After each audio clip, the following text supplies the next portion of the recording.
Mariing sinabi ni Justice Secretary Vitaliano Aguirre na puro mga kasinungalingan lamang ang mga testimonya ng testigong si Edgar Matobato. Sa pagharap nito, sinagawang pagdinig ng Senado kaugnay sa kaso ng extrajudicial killings.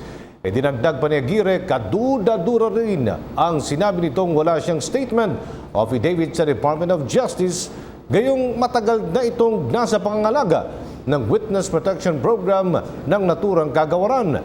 Si Ria Fernandez sa detalye. Kasinungalingan at gawa-gawa lamang. Ito ang sinabi ni Justice Secretary Vitaliano Aguirre II tungkol sa mga naging pahayag ni Edgar Matobato sa pagdinig ng Senado hinggil sa extrajudicial killings.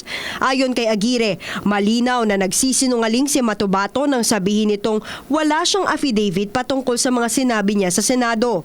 Anya, imposible ito gayong sinabi niyang nasa ilalim siya ng Witness Protection Program o WPP noon kung saan pangunahing requirement ang nasabing dokumento.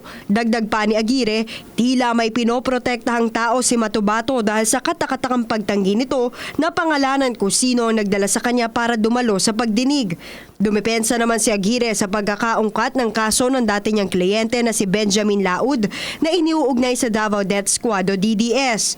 Sinabi ni Aguirre na nasa firing range siya ni Laud sa Davao nang iutos ni De Lima na nooy hepe ng Commission on Human Rights ang paghuhukay sa mga labi ng mga umano'y biktima ng extrajudicial killings na nakabaon doon. Ani Aguirre, bigo ang operasyong iyon at may mga balitang mga labi na mga namatay noong panahon ng Hapon ang naroon.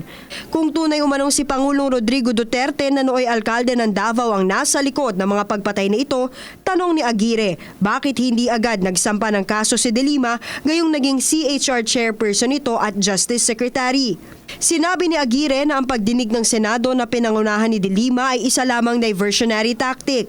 Anya, desperado na si De Lima na malihis ang atensyon ng publiko dahil sa nalalapit na pagdinig ng Kamara ukol sa koneksyon niya sa drug trade sa loob ng Bilibid.